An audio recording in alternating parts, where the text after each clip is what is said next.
ser, eh, estaba yo pensando lo opuesto al postromanticismo, que como les consta me encanta, es quizá mi música favorita, Mahler, Richard Strauss, Sibelius, desde Wagner, digamos. O sea, el romántico ya más exacerbado. Lo que vamos a escuchar hoy, yo creo que sería lo antagónico, serían una especie de tesis. Entonces, eh,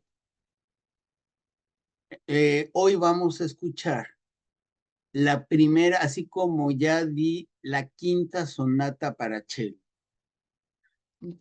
Bach tiene 12 horas que yo diría, ¿por qué hablo de lo más esencial de la música? Porque con un solo instrumento y además de cuerdas, piensen que a diferencia del teclado, no tiene esas divisiones. Si, digo, es un decir, pero si yo aprieto una tecla, no lo creo, sonaría igual que si la aprieta Horowitz, si nomás le hace así al piano. Inclusive en un documental de Sviatoslav Richter ya estaba hasta aquí, que a donde iba lo hacían tocar, de okis, como quien dice, cualquier reunión de amigos. Entonces dice, sí, ¿cómo no les voy a tocar? Y toca una nota y se levanta del piano todo enchilado. Este, eh, pero en cambio, en un instrumento de cuerda, el asunto es totalmente diferente porque ahí se tiene que modular. Yo creo que hace falta hasta una sensibilidad muy especial en la yema de los dedos, porque aunque el arco es muy importante, el arco es lo que se pasa sobre las cuerdas. Realmente el arte está en la mano izquierda. No sé si cuando son zurdos es al revés, probablemente sí. Pero fíjense, mi papá, que era derecho, eh, el esfuerzo real de la sensibilidad y yo creo que hasta el amor que se da en el violín se da a través de esa manera de, digamos, de pulsar las cuatro cuerdas, ¿no? O sea, debe ser algo para mí imposible, francamente, muy difícil. Decía Perlman en un documental que va uno a un concierto, y es verdad, una vez nos pasó algo semejante, que va uno a un concierto, digamos, de un niño de 10 años, que toca el piano y bueno, se la fuma uno, digamos. Pero si es de violín, pues se carcajea uno, porque realmente es un instrumento muy difícil, muy difícil.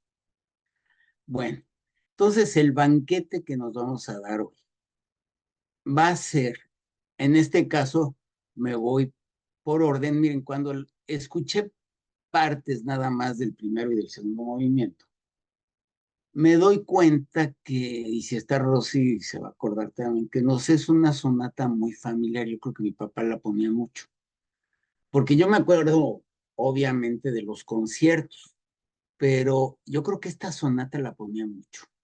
A mí en esa época no se me antojaba escuchar más que conciertos, la verdad. Yo sí necesitaba el adorno de los timbres en esa época, pero esto es meternos, o sea, literalmente es echarnos un clavado a lo profundo. Solo así vale la pena, pero se llega a unos niveles más que a la profundidad filosófica y a las alturas religiosas. O sea, lo hace a través de su maravilloso orden, pero aquí en el violín, miren, quizá yo en este aspecto me pueden gustar, las de cello, francamente, son demasiado fuertes. A veces no está uno de humor de oír cosas tan fuertes como las de cello, pero las de violín son un poco más ligeras, más agudas. El cello de por sí es muy grave.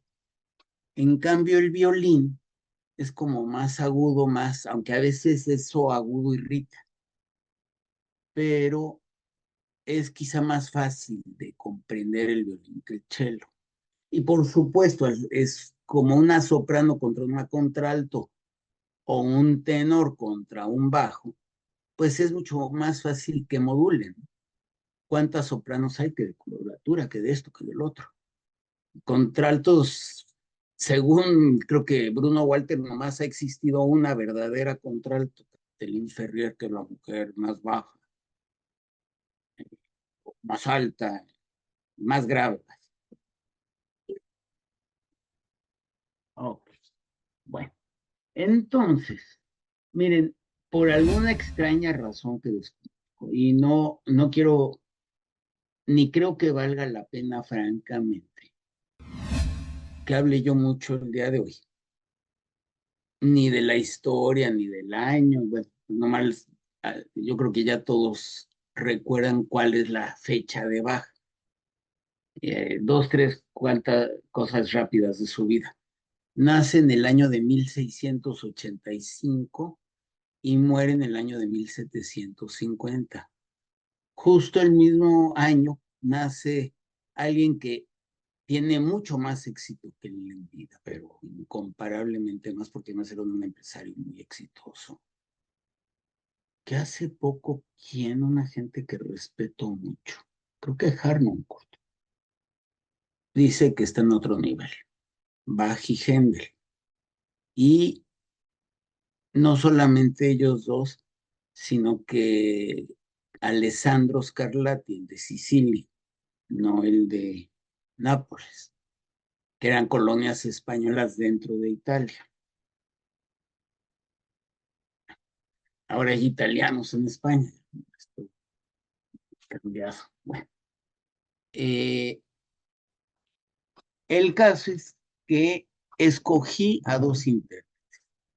Como muchos de los que hayan estado en la clase donde di el concierto para violín de Brahms, descubrí una de las grandes intérpretes del día de hoy, cuando menos en el mundo. Yo hoy en día separaría la música en tres grandes bloques. El oriental, que puede llegar a ser magnífico, el ruso, que por ocho,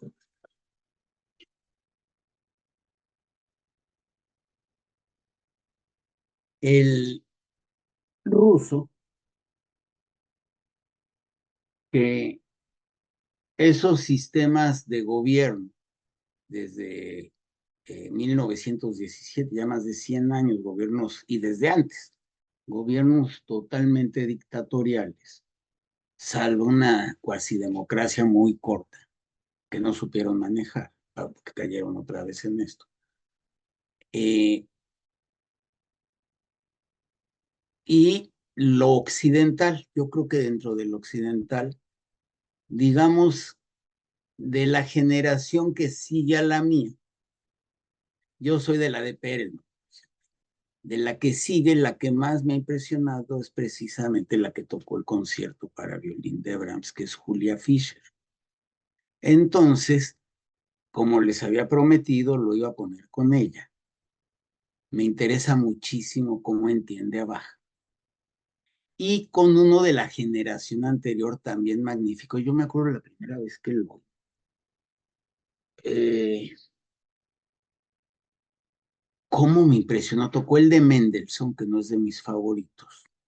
Ya en esa época, cuando apenas empezaba, yo ya lo sentía demasiado choqueado. Eh, pero fue una maravilla. Pues, la cadenza fue algo, me acuerdo, inmemorial. Sí.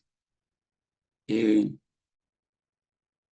a veces con Perlman, no sé, no me gustó un poco su protagonismo. También, como saben, él tuvo poliomielitis. Eh, la última vez que vino a México fue una desgracia porque se quejó mucho de las malas condiciones que hay para discapacitados en México. O sea, fue como de pena ajena, ¿no? Pero bueno, así son las cosas. Fue un concierto de beneficencia, que además creo que lo hizo pro bono, y pues que lo hayan tratado mal, estaba de muy mal, porque además pues es inevitable. si todo el mundo en la calle me detiene, me chulea y pide autógrafos y todo, yo creo que hay que tener una preparación psicológica muy fuerte para aguantar eso. Y además yo creo que puede llegar a ser incomodísimo. Qué bonito es el anonimato, de veras, imagínense. No poder salir a comprar algo porque, ay, dame tu autógrafo. Todo el mundo que lo esté viendo, no, es muy desagradable. Y eso genera, además, concertistas estrellas, se la pasan en aeropuertos y en aviones, qué horror. Sí, no, no es una vida fácil, ya ven que Glenn Gould lo rechazó y creo que hizo muy bien. Y decía otra cosa que se vuelve uno mañoso. Es tal el cansancio, la repetición, el mismo ceremonial que se hace uno tramposo, se da uno cuenta que si lo hago un poco menos complicado, a lo mejor la gente ni cuenta se da, o yo qué sé. Digo, claro, eso habla de artistas, no tan artistas, pero pues se da. Eh, yo creo que con mucho cansancio todos podemos ser diferentes, ¿no? Bueno, entonces dije que iba a hablar poco. Entonces, por favor, Esteban, con Isaac Perelman vamos a empezar. Es la sonata número 1. Acuérdense que tiene las 6 suites, 3 sonatas para cello, 3 sonatas y 3 partitas para violín. En una de las partitas, si mal no recuerdo, en la segunda está la Celeber Machacón, que yo creo que es quizá el pináculo de toda esta serie de 12 obras, de la cual hoy vamos a ver la número 1, la de piano. Y como él, el que agrupó la obra de Bach con las iniciales B, W, B chica, que es Bach Werke, la obra de Bach, y la B chica es la inicial del apellido de quien la codificó, pero ¿cómo la codificó? Como un buen archivista le puso 1001, o sea, como que le va subiendo todos los cientos, van a hacer este tipo de obra. ¿Por qué? Porque han aparecido muchas cosas, muchos autores, pero muchísimos. Yo diría, creo que no hay excepciones, o muy pocas. Quizá los modernos de hoy es otra cosa, porque lo han de dejar en su computadora, probablemente ya componen en computadora con el pentagrama, no lo sé. Pero era un verdadero horror ordenar las obras. Los editores las cambiaban, en fin, era un verdadero problema y todas las obras no editadas, además. Beethoven tiene otras tantas obras como las que tienen Opus, sin las WOO. WOO, ¿qué quiere decir? Werke ohne Opus, obras sin Opus, porque han aparecido, ¿no? Entonces yo creo que está mucho mejor el sistema de Bach. Si mañana, ojalá pónganle que aparecieran, aunque hay transcripciones de las de cello y probablemente también de las de violín para viola. Nabucco Imai se llama una violista que las interpreta. Eh, y para muchos otros instrumentos. Y acuérdense que el, a veces, por ejemplo, en el otro tipo de instrumento ponía para teclado. Entonces, por eso es válido. A diferencia, digamos, del arte pictórico o plástico en general, el arte musical, fíjense que es temporal y evoluciona de una manera diferente probablemente que algunas artes como más, por ejemplo, ahí sigue el Partenón, o ahí sigue la escultura romana o griega, o las pirámides de Egipto o las de Teotihuacán, ahí siguen, igual que hace muchos años. En cambio, ya ven que lo vimos, bueno, no hemos dicho, no sé si alguien mandó qué quinta les gustó más, cuál escucharían ahorita. Acuérdense, fueron Carlos Kleiber, Furtwängler y Franz Welsler Most. Vamos a escuchar entonces y les pido aquí sí lo digo con toda fuerza, digamos. Lo dice en un discurso muy bello Isaac Stern cuando cumplió 50 años la Filarmónica de Israel. Platica cómo la ciudad de Jerusalén estuvo bloqueada y para entró el primer convoy cuando ya no estaba bloqueada, llevando obviamente comida y medicinas. En el segundo convoy la gente pidió a la Filarmónica de Israel, la nuevecita Filarmónica de Israel, antes era la Filarmónica de Palestina. Y y decía, yo he tocado muchas veces con esta orquesta que me ha dado mucho, pero dice, entre más das, más recibes. Eso es una realidad absoluta en la vida. Entonces, entre mejor se metan y se puedan abstraer y olvidémonos de todo por un ratito y metámonos a la música y verán qué mal. Entonces, primero con Perelman, tú, Rosy, seguro la vas a recordar desde el inicio. Por favor, Esther.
Miren, esta es una sonata como habrán visto en el programa original, los que lo pudieron ver, que tiene menos movimientos que las otras, es relativamente corta, dura aproximadamente 16 minutos. Y pues miren, francamente, ahí les va. El primer movimiento es, fíjense qué forma tan extraña. Primer movimiento, adagio, dura 4 minutos 27 segundos. Segundo, conocidísimo el tan, tan, tan, tan, tan, tan, tan, tan, tan. Es la fuga, que es en allegro. Luego viene la siciliana, que quizá fue la parte más melancólica, probablemente. Ahorita les platico que esto es obviamente absolutamente subjetivo. ¿Qué me dijo cada movimiento en esta interpretación? Y el cuarto es presto, o sea, rápido. Bueno, uno. Miren, lo primero que me impresionó de Perelman, yo le llamaría la claridad de su lenguaje. Muy probablemente tenga que ver con la articulación, cuando uno habla claro. Era tan claro como habla. Eh, yo tenía un cierto prejuicio hacia Perelman por dos razones. La primera, porque mi papá consideraba, y sabía mucho más que yo, consideraba muy superior a Zuckerman, de la misma generación, y los dos, digamos que apoyadísimos por Zubin Mehta, que fue el que realmente los llevó a la fama. Zuckerman, además de violinista, es violista y es excelente en ambas. Bueno, ahora, ¿cómo sentí la obra en el primer movimiento? Como que es un discurso. El violín nos está platicando, pero ¿quién sabe de qué? No, no es que quién sepa de quién, cada uno debemos de saber a nosotros qué nos está diciendo, pero es algo profundo. No nos está diciendo ni una vulgaridad, ni una nimiedad. Nos está diciendo algo esencial. Cada quien interprete es inefable, no se puede expresar con palabras, esto es mucho más amplio. Entonces, pues a cada quien le dirá otra cosa, pero a mí sí me hablaba el violín. Y aquí llega un momento en que más que triunfal pondría yo, es glorioso. Me refiero a gloria de Dios, digamos, religiosa. Bueno, el segundo movimiento es un fugado bellísimo. Persiste el discurso. Algo que no me había yo percatado que sucediera en Bach, y creo que la primera vez que lo escucho, es como que nos finta el final, casi casi nos vacila, parece que ya va a terminar y no termina. Bellísimo, evidentemente. Luego, en el tercer movimiento, en la siciliana también, fue impresionante. Que no, miren, muchas veces se llaman octavas, cuando suena como dos violines, son dos notas en diferente tono, o dos, o dos res, o bemoles, o qué sé yo. Pero aquí no solamente se, eh, no solamente se oyen dos violines que tocan lo mismo, aquí dialogan. Técnicamente debe de ser muy difícil. Luego el cuarto, presto. La gran pregunta es, ¿qué tan rápido? Si a veces no se daba el lujo ni siquiera de poner el instrumento, pues presto es muy diferente el presto de Isaac Perelman, el de Julia Fischer, lo vamos a descubrir. Es absolutamente, eso es lo que me refería yo, que la música, a diferencia del arte plástico, es muy efímera y cambia porque creo que nos ha cambiado más la manera de escuchar que la manera de ver. También es más estable la vista, con sus honrosas excepciones, que el oído. Entonces, como les digo, ahí sigue la Acrópolis, pero se sigue grabando hoy la quinta de Beethoven, hoy. Entonces, el cine vendría siendo mucho como música también, cómo ha evolucionado el cine. En mi gusto, de música no estoy muy al día, ultra contemporánea. Lo que tanto recomiendo el documental de Simon Rattle ya no es tan contemporáneo. Sin embargo, ya tendrá desde hace 100 años. En arte plástico sí hay maravillas. Ahí insisto. Va uno a cualquier museo de arte moderno y me encuentra uno eventualmente verdaderas maravillas.